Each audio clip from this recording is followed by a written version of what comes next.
Hello friends, my name is Anish Tiwari और ये मेरा यूट्यूब चैनल का पहला लेक्चर सीरीज़ का फर्स्ट लेक्चर होने वाला है। तो आप देखेंगे इसमें हम बात करेंगे ओम्स लॉ और डिवीज़न रूल्स के बारे में। आइए शुरू करते हैं। आप देख सकते हैं जैसा कि इस क्यूट सी इमेज में बताया हुआ है कि basically voltage is responsible for sending current and resistance is opposing the flow of current। Voltage और पोटेंशियल डिफरेंस को हम कैसे डिफाइन कर सकते हैं? It is responsible for the flow of charge from one point to another and ampere is nothing but flow of charge and ohms ये क्या होता है? ये होता है resistance to the flow of charge और opposition offered by the material. Okay, next हम बात करेंगे ओम्स लॉ की।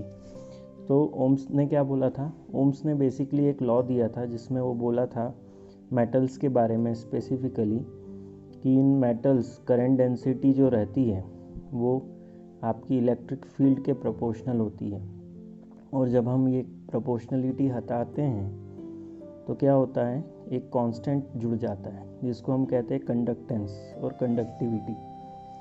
Conductivity is basically reciprocal of resistivity, but यहाँ पे हम देखेंगे कि voltage is equal to E into L होता है, ठीक है, और करंट होता है J into A, where A is the area. V by I करने पे हमें वेल नोन रिलेशन मिलता है जो आप सभी जानते हैं, रो एल बाय ए। इसे हम कहते हैं रजिस्टेंस। तो यहाँ से जो वेल नोन फार्मूला है, I is proportional to V और V equal to I R और I equal to V by R, ये ओम्स लॉ की यहाँ से शुरुआत हुई है। अभी अगर हम आगे चल के देखें तो सोर्स ट्रांसफॉर्मेशन की बात होती है। सोर्स ट्रांसफॉर्मेशन में बेसिकली हम voltage source with one series resistance को किसी current source with one shunt resistance में कन्वर्ट कर सकते हैं।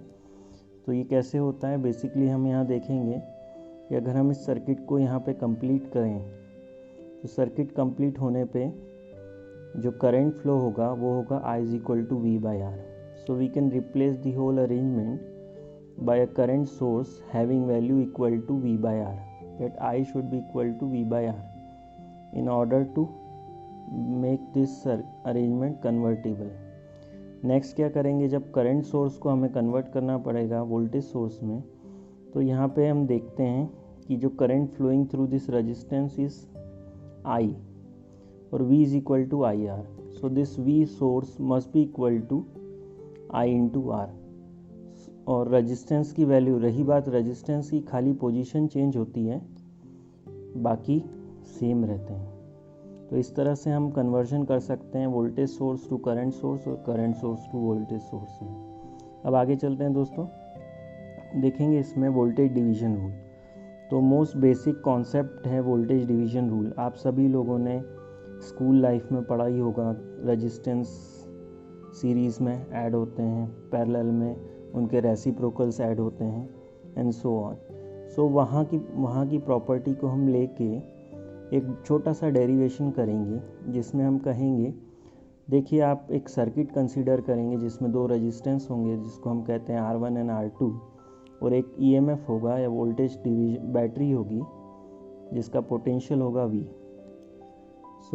हम सभी लोग जानते हैं कि सीरीज सर्किट में वोल्टेज का sum, that V voltage should be equal to V1 plus V2, where V1 and V2 जो रहेंगे वो रेजिस्टेंस के अक्रॉस पोटेंशियल ड्रॉप रहेंगे, ठीक है, ये तो सबको ही पता है। और V1 को हम और एक और तरीके से डिफ़ाइन कर सकते हैं, that is R1 into I, and V2 को ऐसी तरह R2 इंटू आई से डिफ़ाइन कर सकते हैं। V is equal to V1 plus V2 हो जाएगा। तो आई इस यहाँ से जब वैल्यू सब्सटीट्यूट करेंगे तो हमें क्या मिलेगा, R1 और R2 के फॉर्म में एक रिलेशन मिलेगा जिसको हम सब्सटीट्यूट करेंगे अगेन V1 और V2 में, तो हमको रिलेशन मिलेगा R1 upon R1 plus R2 और R2 upon R1 plus R2। तो हम कह सकते हैं अगर हमें पोटेंशियल निकालना हो और अगर हमें करंट नहीं पता हो सर्किट का, तो भी हम आसानी से पोटेंशियल निकाल सकते हैं दोस्तों। इसके लिए हमको क्या करना रहेगा, जो भी रेजिस्टेंस दिया है उस रेजिस्टेंस की value divide by sum of total resistance multiplied by the EMF. ऐसा करने पे हमें आसानी से उसके अक्रॉस वोल्टेज मिल जाएगा। ठीक है, अब आगे बढ़ते हैं। करंट डिवीजन रूल, जैसे कि वोल्टेज डिवीजन रूल है वैसे ही करंट डिवीजन रूल भी है। आप सभी को पता है कि पैरेलल सर्किट में करंट डिवाइड होते हैं, सीरीज सर्किट में वोल्टेज डिवाइड होते थे, यहाँ पे करंट डिवाइड होते हैं। तो हम सेम सर्किट सेम एलिमेंट्स के साथ में एक सर्किट कंसीडर करते हैं जिसमें V जो रहेगा वो पैरेलल में कनेक्ट रहेगा रेजिस्टेंस R1 और R2 के साथ। अब यहाँ पे क्या होगा, total current flowing through the resistance is suppose I। ठीक है, तो I मानेंगे तो V वोल्टेज दोनों रेजिस्टेंस के अक्रॉस रहेगा, तो I1 हो जाएगा V/R1 bye Ohm's law and I2 हो जाएगा V/R2 again from Ohm's law. और टोटल करंट हमारा जो रहेगा वो रहेगा I1 + I2। सो यहाँ पे जब ऊपर की वैल्यू सब्सटीट्यूट करेंगे तो हमारे पास एक रिलेशन आएगा V और I के बीच में, that is V is equal to R1/R2 upon R1 + R2। ठीक है, अभी करंट अगर मुझे निकालना है तो ऊपर की वैल्यू में जब मैं सब्सटीट्यूट करूँगा तो मुझे मिलेगा R2/R1 + R2 into I and R1/R1 + R2 into I। अब यहाँ पे देख लीजिए, अगर मेरे पास यहाँ पे करंट मुझे यहाँ मालूम होता तो मैं डायरेक्टली किस रेशो में डिवाइड हो रहा है करंट इन दोनों वैल्यूज़ में वो मुझे इस तरह से पता लग जाएगा। एक शॉर्टकट ट्रिक भी है इसके लिए। अगर आप देखें कि रेजिस्टेंस R1 में जो करंट फ्लो हो रहा है that should be equal to the resistance magnitude of R2 divided by the total resistance sum of total resistance multiplied by the total current. तो आप जो भी टोटल करंट निकाल रहे हैं आप बहुत सारी चीज़ें यूज़ कर सकते हैं। जैसे आप इक्वल पैरेलल में हैं, आप बोलेंगे कि सीधा पैरेलल में है तो हमें इसका R इक्विवेलेंट निकाल के फिर टोटल करंट निकालेंगे। टोटल करंट निकाल के भी आप कर सकते हैं, और अगर आपको टोटल करंट पता है तो आप I1 और I2 ईजीली रेजिस्टेंस की वैल्यू से भी फाइंड आउट कर सकते हैं। तो ये करंट डिवीजन रूल था। इसके पहले हमने वोल्टेज डिवीजन रूल की बात करी।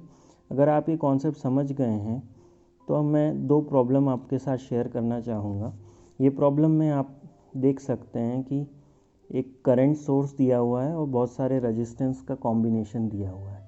अब आपको करना क्या है, इस रेजिस्टेंस के कॉम्बिनेशंस या इस पूरी प्रॉब्लम को सॉल्व करने के लिए आपको यहाँ Ix करंट निकालना है इस ब्रांच में यूजिंग करंट डिवीजन रूल, और यहाँ पे आपको Vx निकालना है वोल्टेज अक्रॉस दिस ब्रांच और this resistance using voltage division rule. तो ये दो प्रॉब्लम अगर आप ऊपर के कॉन्सेप्ट समझ गए हैं तो आप इजीली निकाल सकेंगे। आपको पूरे सर्किट को ध्यान से समझ के काम करना होगा। ठीक है, फिर मिलते हैं, बाय बाय।